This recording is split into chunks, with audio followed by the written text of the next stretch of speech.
Mwasibye mutya mwenna abatulaba. Yes, amanya nze Jonas Sentongo mbaniriza ate nate ku mukutu gwaffe guno omuganzo gwa Tindi Files. Gwonna yakatwenga kugenda ddala mu maaso n'okubanga ate osubscribinga n'abagamba eno ensibuko y'ebirungi ate era n'ebyesanyu. Well, olunaku olwaleero show yaffe yawukanyemuko katini tuli ku mikutu gimugatta abantu. Tugenda kuba tetufuna mwana muwala abangi bumanyi nga Christine. So waliwo ebigendera ddala mu maaso wakati we n'omwami amanyikiddwa nga Kyamagero Andrew. On that tumufunye olunaku olwaleero tumuleese agenda kuba ate tunnyonnyolamuko ate ebintu byebyagenda ddala mu maaso n'okubanga ate bitambula ku kubuzibwa kwa ssente ze obukadde 10. Christine kansuubire kuoli. Hello? Christine? Hello. Okay. Sharing an experience here. It was very poisonous. It was so sad, and the child is so sad. Yeah. Ngangeza koko airing out. The child took a co, a chitu seko, a chindiko. No mommy when I trusting a writer Andrew Kyamagero. Hola NTV. Okay. In 2022, it was in March. Mbandi wano ku mukutu ngandaba nga Andrew aina channel ja airing ko yali radio station 4 nga Andrew abulira fe abakola mu diaspora abali outside the country nti tusobola okubanga tukulakulanya tusobola okuinvestinga in Uganda tusobola okubanga tuleeta ebirungi back home na ye muntu w'abantu topic yali recording in progress yali agiyita muntu wa wansi kibiina kye kyabadde akulira. Okay. And he's an NGO, like an organization. Okay. So mba nkyaliyo nga mbadde mufollowinga nali mufollowinga for such a long time. Bwe yaleetawo ekyo nendaba nga I've got an opportunity neŋŋamba ono omwami kannyambe ku bye mbadde njagala engeri gye ngeza nnyo okwagala okuinvestinga back in my country. Okay. So nalina ettaka ne nali nguze nga terinabako nga tebannampa byapa. Kati bwe natuukirira yali mu Uganda wangi ettaka lyo liguze mu Uganda. Yes, nagula 3 plots ku mwami Bakaluba e Nakasajja. Kati ezo plots bambi nalwawo okumpa ebyapa nentya nendowooza rush tampadde nengenza nengamba kati kangende ngamba ono guy anyambeko nemutuukirira nemugamba Andrew sinafuna byapa naye osobola okunyambako. Christine wangi badde nsaba twogerezeganye ompulire nange nkuwulirize. Ettaka lino waligula waliwo ba middlemen abaconnectinga igwe ne mwami Bakaluba oba gwe watuukirira mwami Bakaluba okubanga ofuna ettaka lino? Nze namwetuukirira. This is a trustworthy man. Okay. Fena atuguzizza amataka from diaspora. Naye nze yalwawo okwo nentya nendowooza nti oba tiwabaddewo naye tewaali kintu naye bwe nabuulira Andrew Kyamagero ne mugamba nti omwami ono alinga abadde aluddemuuko ettaka lyange genda ondabira ebyapa byange obindeetere, which he really did. N'agenda n'aggyayo ettaka n'agamba nja gendayo, I'm a journalist, tewali asobola kutwala ttaka lyo. Kati n'atuukirira mwami Bakaluba Kyamagero. Kyamagero bwe yatuukira mwami Bakaluba n'akwata ettaka lyonna mwami Bakaluba n'amuwa buli kimu. Nalina ettaka lyali plots awe Nakasajja. Kati ate nga mwami Bakaluba amaze odipachesinga ng'ate nina eddala ly'empachesinga Nakawuka. Katini nnyo before you proceed. Gw'osuubira biki ebimu ku ebyo ebyali biziremeseza mwami Bakaluba okubanga ate akuwa land titles z'amataka gano? Now I realize nti byalwawo kubanga yalina processes nnyingi nnyo ze yali akola ng'asinze zekka yali mu kintu twatuwera ng'alina okukola ebintu byaffe mu butuufu bwamu ndowooza ne kitwalako akaseera. Okay. Kati mwami Bakaluba nali mmazeeyo essente ezo ezaali 50 by 100 3 plots zaali nanzimbirako ennyumba esatu naye nga zituse cream beam ne zibeera. How did you pay this money? Was it in installments? Sente wali osasudde in installments or omulundi gumu?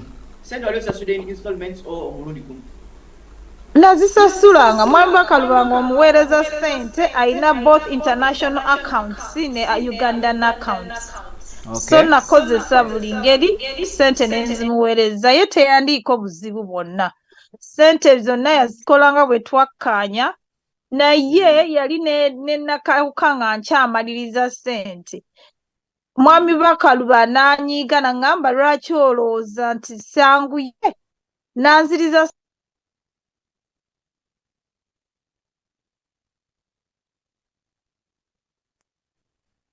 ezenakawuka Diza sente katini nnyo network ebadde evuzeemuko kati nsobodde kuwulira ky'obadde ogezaako okuŋŋamba.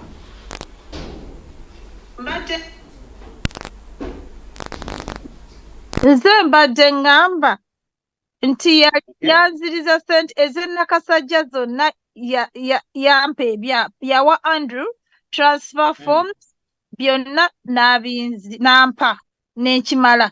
Naye nali nina ettaka eddala lye nali mugulako era mwami Bakaluba ennakawuka naye ssente zaali tezinnaggwaayo. Naye kubanga namuleetera Andrew n'aŋŋamba saagala kubeera na muntu atantrustinga. N'akwata essente zonna zaaliko essente ezimu zaali Bulaaya endala zaalinga around 67 million ze yampa. N'anziriza essente 67 million. 67 million. Yes, n'anziriza ssente zange ze nali nsasuddeko part of what nakawuka. Yeah. Ng'ogaseeko ziri ez'ennakasajja buli kimu kyaggwa. So n'anziriza ssente nempa Andrew ssente. Kati Andrew n'agenda maaso n'anzigirayo ettaka. Gaza zino ssente. Bakaluba ziri n'azinziriza. Andrew n'agenda maaso n'akola ki? N'ankolera transfer forms mu mataka gonna. Badde nkubuuza nti Andrew yasigaza zino ssente cash oba zaali ku bank account? Zaali mu account ye. Okay. Okay. Kati Andrew bwe yagenda n'atere kole transfer n'akola buli kimu. I had to trust him. Nendaba nti guy yankoledde ekintu bwe kiti ali trustworthy kubanga yampeereza ki ebyapa nga bitadde mmanya gange.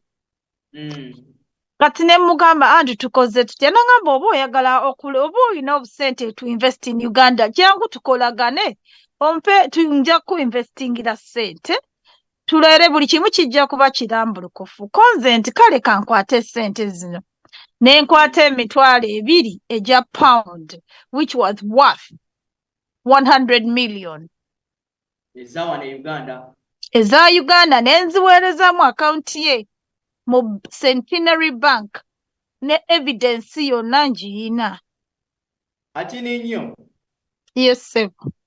Sente zino wali omuwadde za kukola ki?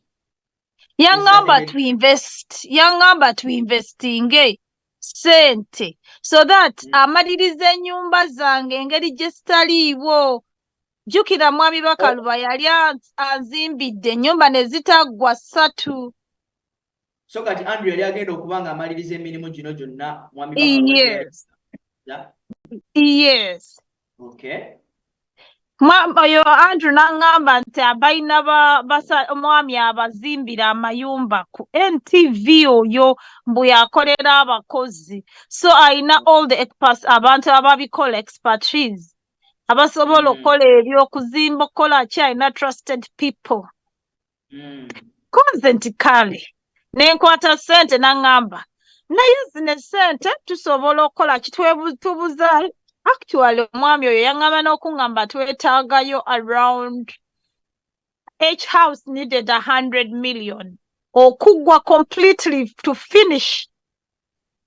Buli kimu nga kiwedde 100 million buli nyumba. How many houses were there?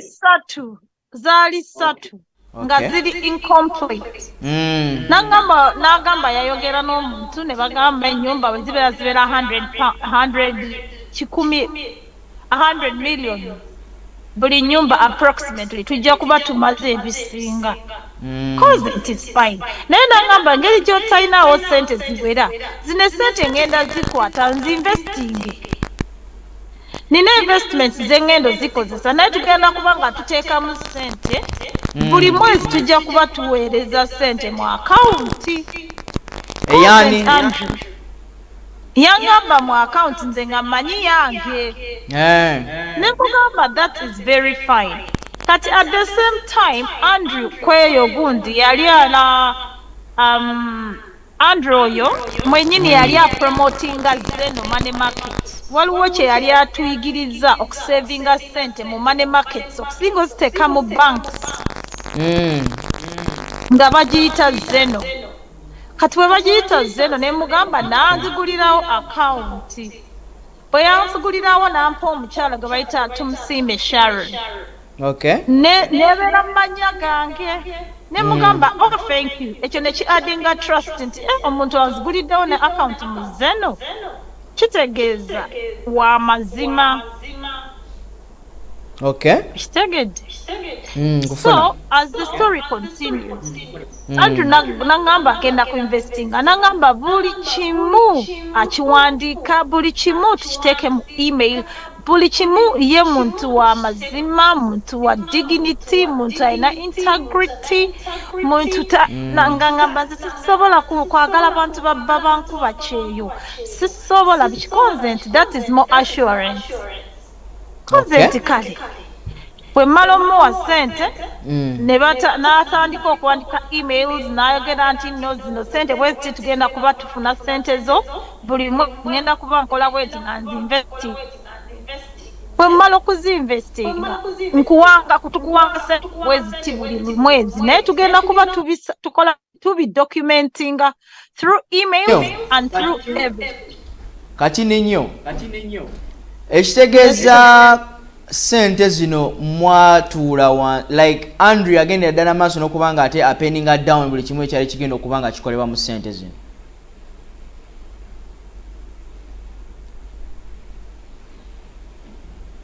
Christine. Hello? Kyembadde mbuuza. Andrew yagendera ddala maaso n'okuba nga ate apeninga down buli kimu ekinaaba kikolebwa mu ssente zino.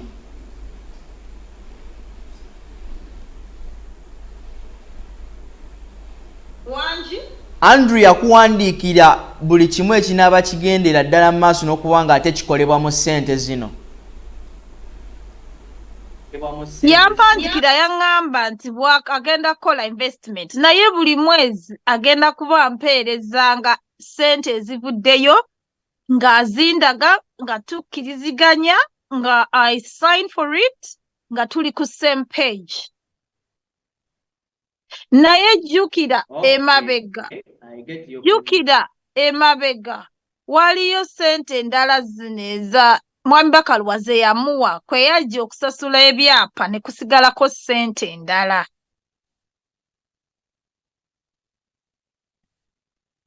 Point. Kitegedde. Ka network katuvugamuko speed. Christine.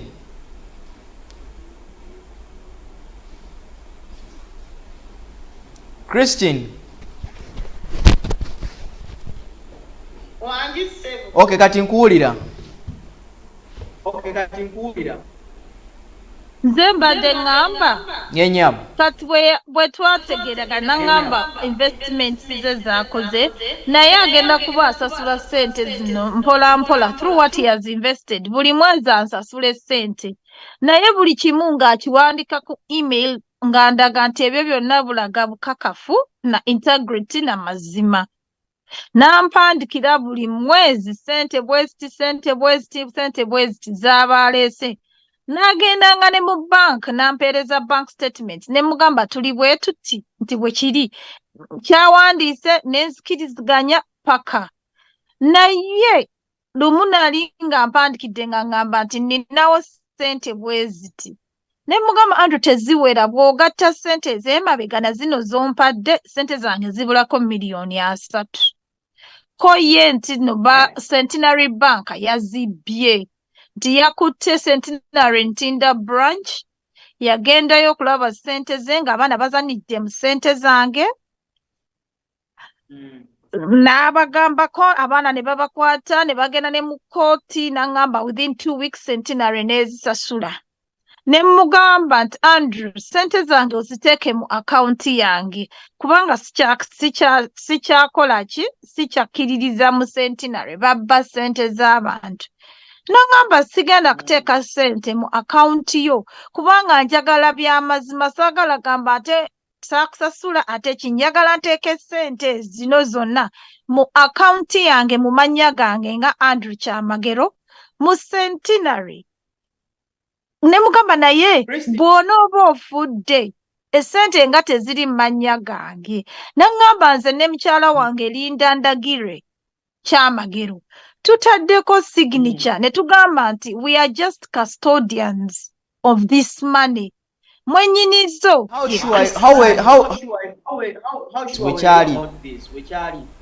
it is the trust I had in him. Okay. It's the trust. Ebintu byonna ebisinga byajja ku trust. Engeri gye yampa bwe yampa ate emails ziri zonna zirina backlog zonna zindaga ebituufu kunze nekindaga nti if anything goes wrong nina proofs na buli kimu kati ne mukakasa naye ebya Centenary saabikakasa.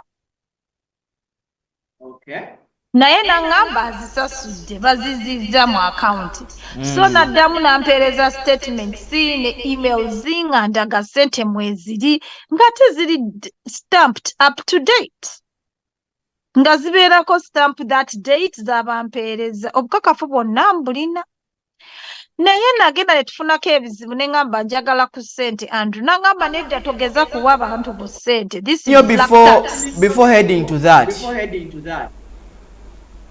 Andrew nga temunnatuukaawo yali akoze transactions nga mmeka like how often buli mwezi it was for 2 years every month.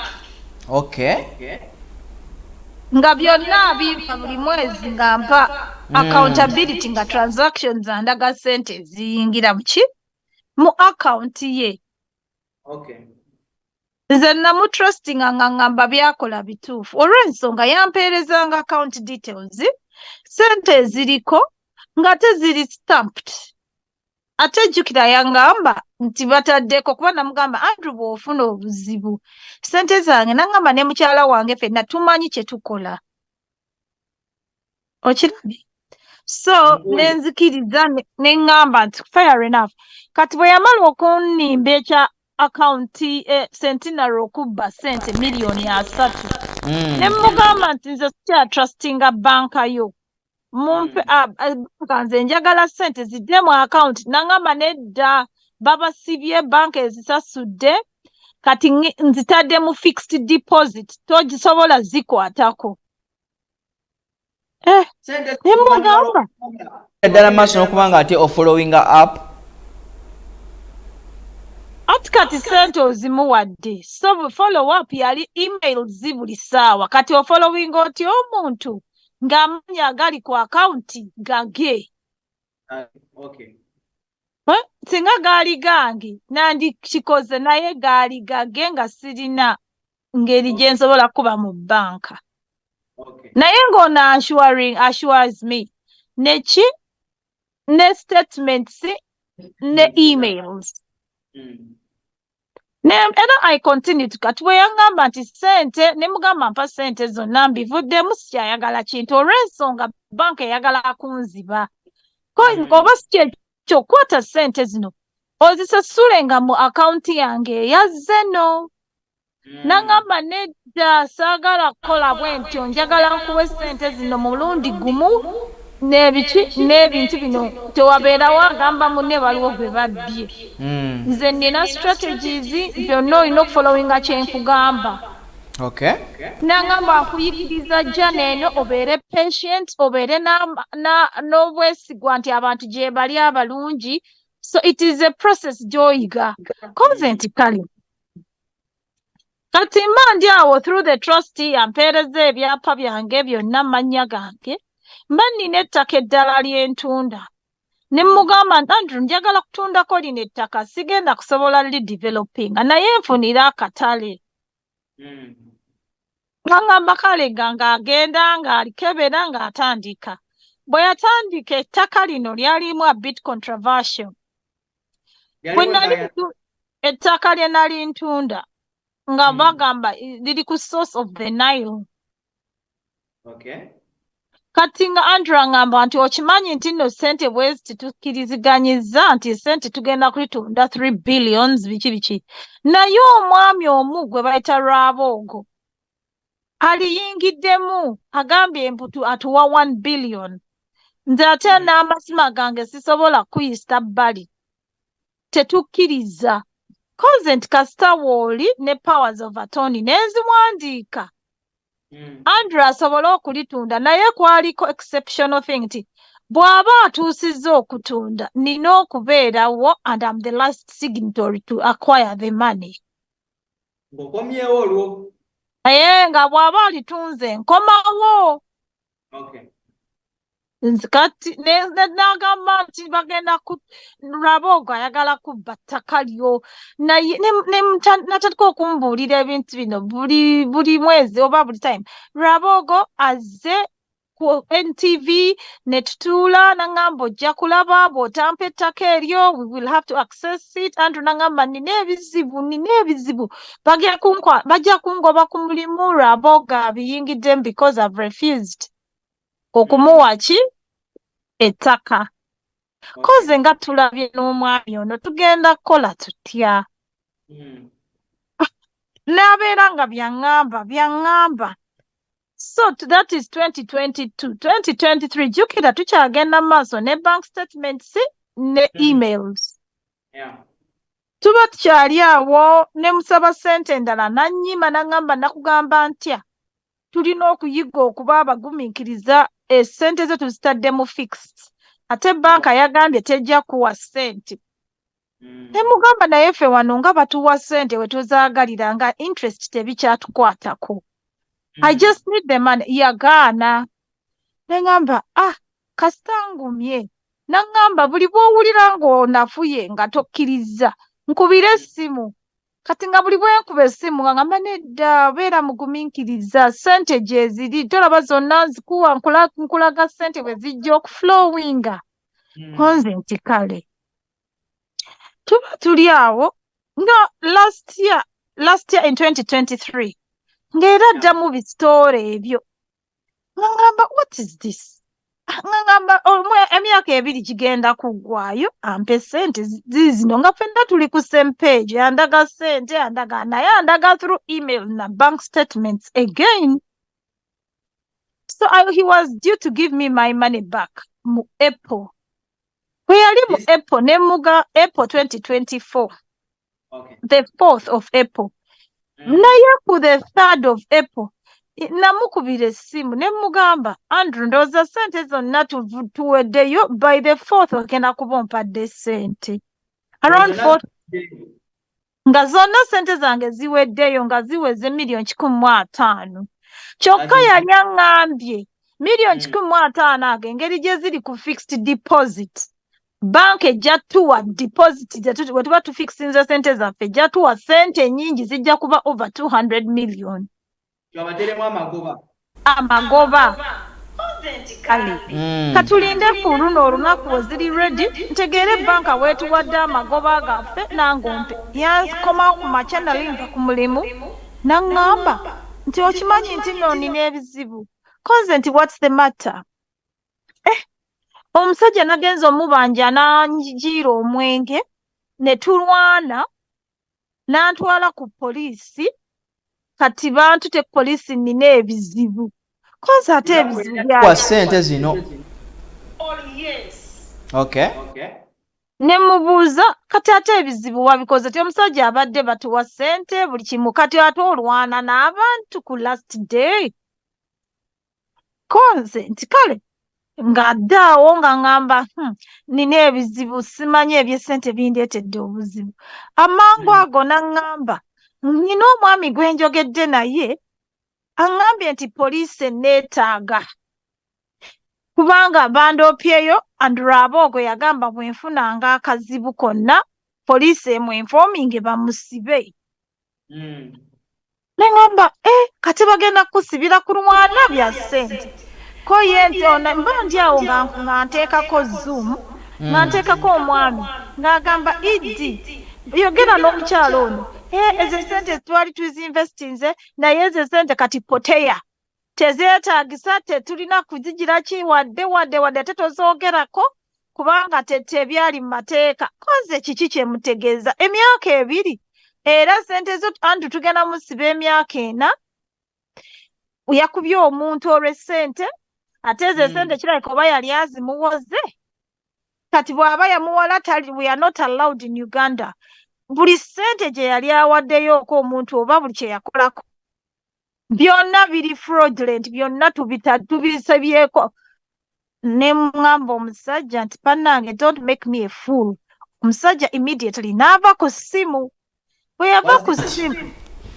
wangi was this a stunt it was a stunt kyenava nagamba temunzanyira ku mutwe omusajja bwe nava ku ssimu n'omusajja Andrew yakwata immediately na erasinga link kye yali alinkinze n'oyo omusajja nze mpulire byayogera naŋŋamba nti n'omusajja ŋŋambye poliisi ennoonya era ŋŋenda kudduka ŋŋende ku poliisi ekibuli ne mugamba Andrew munzibye lwaki onnimba naŋŋamba siggwe wekka mba nkyayogera naye naŋŋamba akawunti zange bazifreezinze bannange nakubendulu nagamba Centenary bagifreezinze DFC bannange texts bannange bafreezinze akawunti yange eri worth 800 million mbunezange zigendeddemu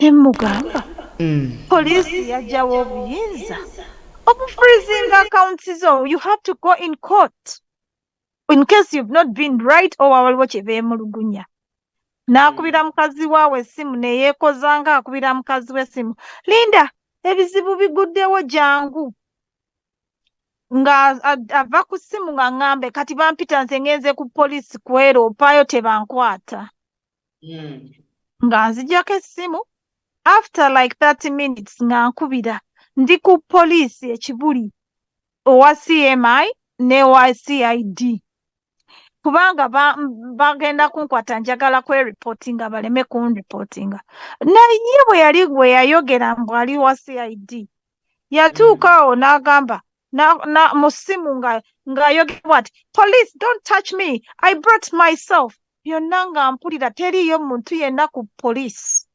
nangamba Christine obalabye no police I haven't got any faults I've brought myself don't touch me don't arrest me nengamba yiye background empulira guudo lwereere wangi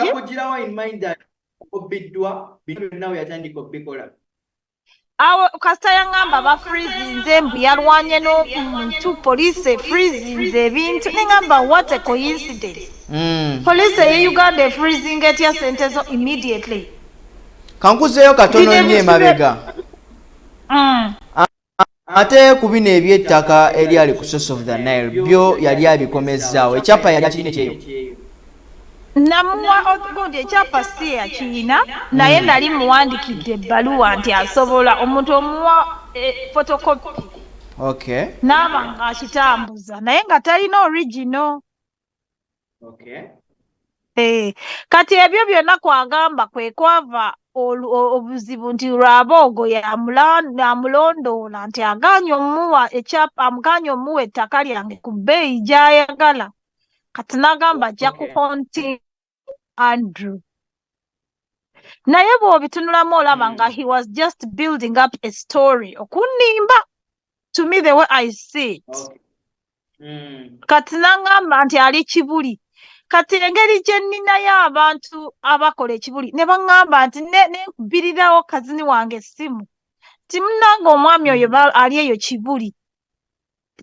Kazi agamba kuno tewaliiwo muntu yenna gwe bayita Andrew Kyamagero. Ng'ate mu background mulimu emmotoka eziyitawo obuyisi kuba bw'oba oli ku poliisi owulira eddoboozi ly'abapoliisi obategeera. Naye wano waayitangawo buyisi mmotoka swi ne ngamba ono omwami anzanyidde ku mutwe. Kati olwamala ne mugamba tuyiteyo abantu abalala tuyogere. Ngamba mbutogeza kuyita balala poliisi teri happy. Eŋŋambye ntaddemu abantu abanene. Tinagambye Balamu abagambe tebansiba. Ne ngamba Afande Nakalema ne muyita. Ne mpita ne Anita owa Industrial Investment Authority.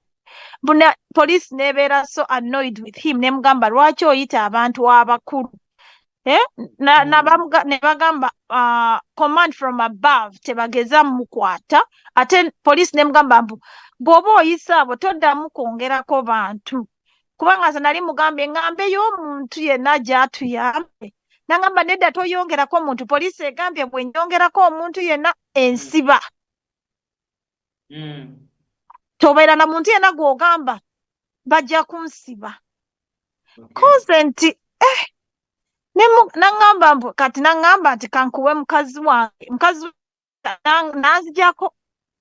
Bwe yanzijako kazini wange n'atracking essimu agenda okulaba nga Andrew Kyamagero. GPS eraga ali mu Serena parking car park. Nga tannatuukako wadde wa? Ku poliisi Ekibuli.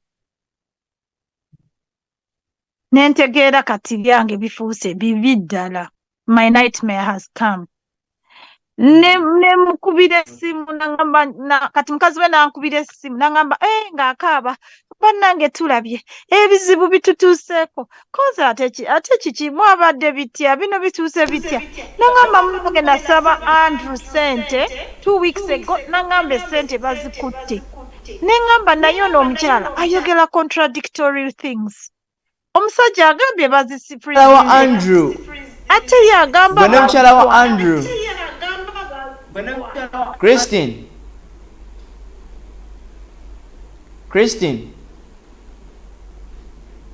Hello. Gwe ne mukyala wa Andrew mwali, was this your first time to know each other? Mbadde mbuuza nti gwe ne mukyala wa Andrew mwali mwemanyi for some time okuva Andrew yajjambula mu bo? Yes, sebo. Okay. Mwali mwemanyi for some time.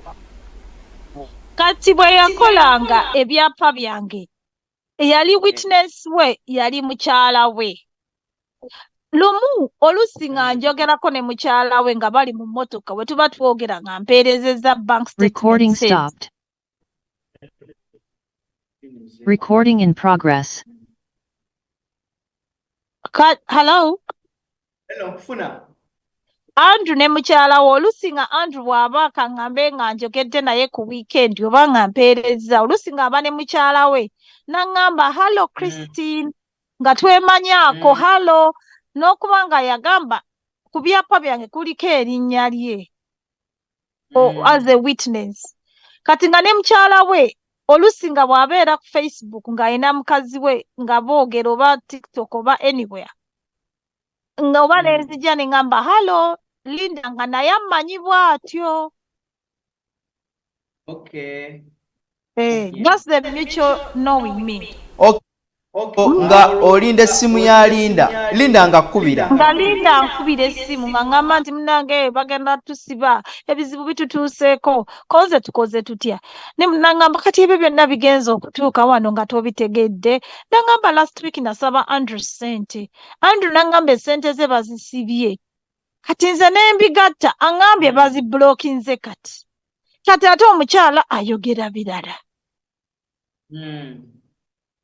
ne mugamba nangamba olina otugumiikirizaako lindako tukisootinge ne bava ku masimu kati kazini wange we yanoonya Andrew n'amugwako mu Serena Andrew n'atugamba agenda tuwa ssente tazeegaana ekyo n'agamba nti ngenda bawa ssente zange gavumenti yazikutte ssente zange bazifreezinze ssente ne mbagamba n'atujje bino byonna oluvannyuma lw'okutuukawo kati a third party okuleetawo kaziniwo kubanga ademandinga Andrew kubanga yali ku ground nze siriiwo naye mu ntandikwa ya byonna yali takimanyiiko yali tabiriiko. I've told you everything was based on trust ne integrity n'okubanga is a figure ku television akolera NTV agamba byonna byakola byonna buli kimu okitegeera engeri gy'ajja naye alaga persona ye ti muntu w'abantu muntu ayamba buli muntu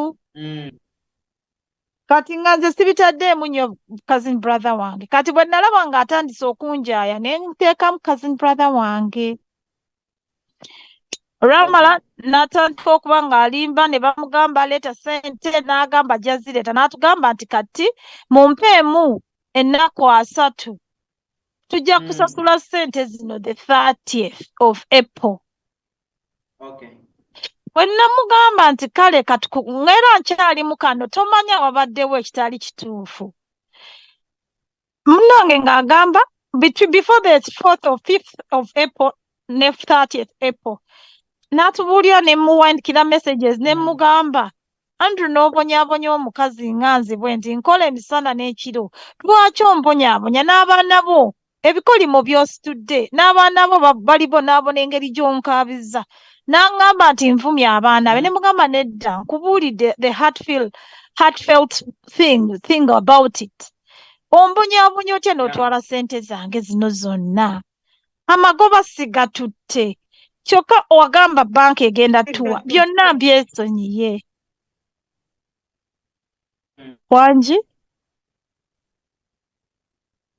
nkuwulira so n'abeerawo nga annimba n'aŋŋamba nti ngenda kufuna essente zino naye ngenda kuba ndiiringa n'essente ezo ze bafreezinze waliwo omukyala gwe bayita Andrew yalina omukyala mukwano gwe bamuyita Allen Sanders abeera Colorado mu America kati nze bwe nali nkaaba n'agamba Allen ankubira essimu anzikakkanye kati Allen bwe yankubira Andrew yali aŋŋambye nti agenda kusasula ssente ezo actually like the 7th of April naye n'agamba Allen n'ajjamu ne nkwataganya ne Allen bwe nakwataganya ne Allen n'agamba naye tebajja kusasula within this week ajja kusasula ng'omwezi guweddeko kati n'aŋŋamba Andrew nti tukwatagane n'oyo omukyala ayogereko nange because I was so distorted nga ne Andrew sikyayagala kwogera naye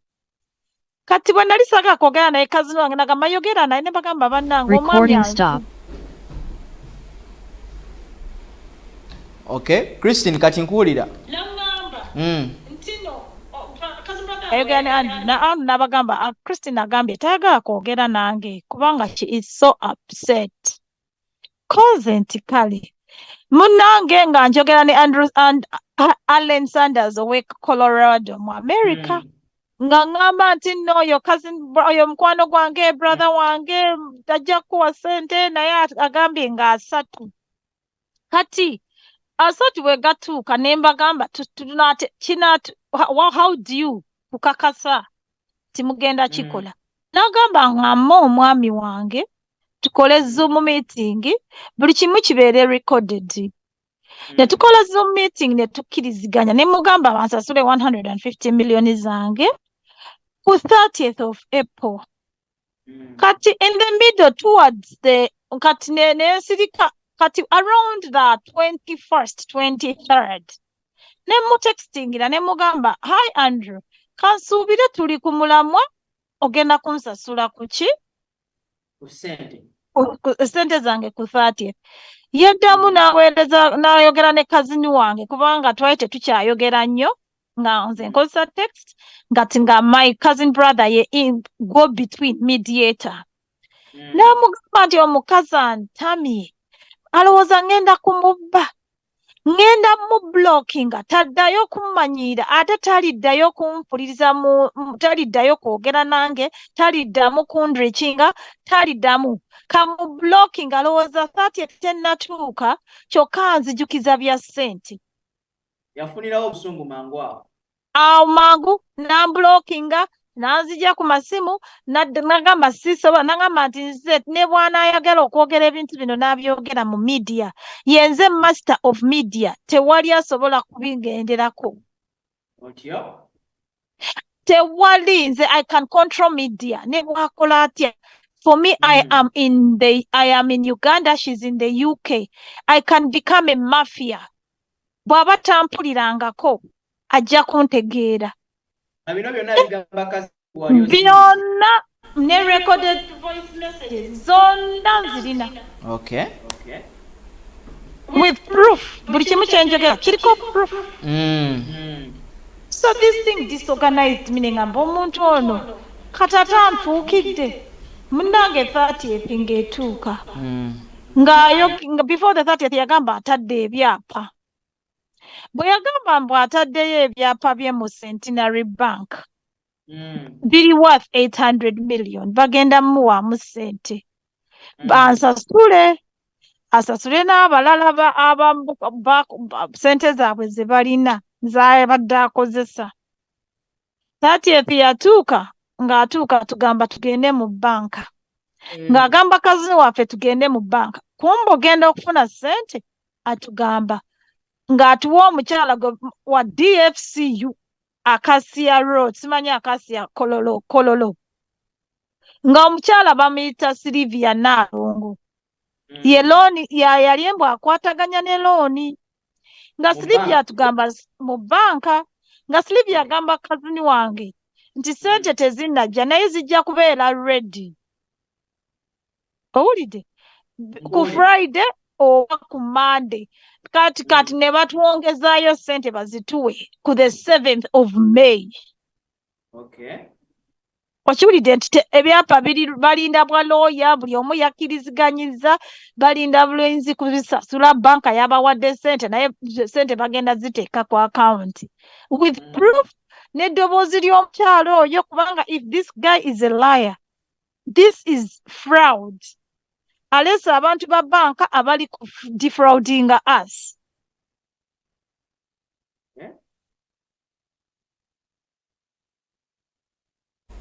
okay Christine wangi tweyanza mboozi eyo mbadde nsaba olwakadde tekatusobosezza kubanga tugimalayo olunaku olwaleero naye olw'emmande ndowooza nja kuba ate nkwatagana wamu naawe tusobole okuba nga ate tumalayo emboozi eno kale kinaba fine nembabuulira ebyaddako okay tweyanza nnyo tweyanzeege naye wabadde wabulayo katono nnyo oba tunaatandikira ka summarizing kaggwe okay ka summarizing tumalirize kati bwe baamala kati n'agamba omukyala gwe bayita Nalongo Sylvia nti ne yagenda otuwa loan so ku the 30th n'atatuwa ne tukwatagana n'omukyala ne bagamba bagenda ziwa on the 7th of May but kati ne tulinda n'ayongerayo another week bwe twalinda Friday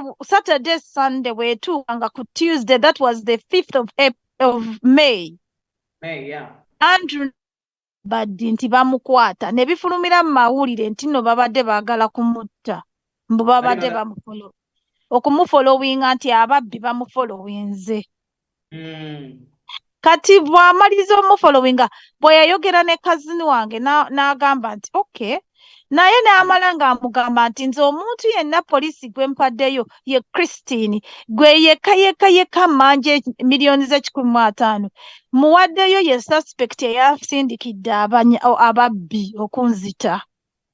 Awo I was so annoyed ne mugamba tosobola kumpayiriza bigambo bwe biti obbye ssente zange tozisasudde ate ogamba nkusindikidde abatemu. Kale awo wennyini we tujja okuba nga tutandikira. Yes. Tweyanza nnyo okubanga ate otuwadde wano okusobola okusharinga emboozi yo naffe. Nsuubiza abalabi baffe olunaku olw'Emande tujja kuba ate tweyongerayo nayo mu bujjuvu. Okay, abatulaba abalungi ku Tindi Files nze Jonas Ssentongo. Gwe nno mu show y'olunaku olwaleero ki ky'ofunamu bubaka ki oba makulu ki g'ofuna mu sheeno naddala abantu abali ku byeyo bankuba ki abali mu US abali e Dubai. Mulekere ngaawo kubanga ate mwesiga abantu be mutamanyi bulungi. Lwaki akasente kano oba omusimbi guno togukwata n'ogutuwo owa famire yo gw'omanyi obulungi nti n'awana wabazzaawa ajja kuba ate akukolerako ddala mu bwetaavu. Ebisingawo ku bino tujja kuba ate tubyeyongerayoko nabyo olunaku olw'Emande nga tuzze wamu okuba nga tukwatagana ne Christine. Nze Jonas Ssentongo, Mkutu Tindi Files, mbeere bulungi, mweraba.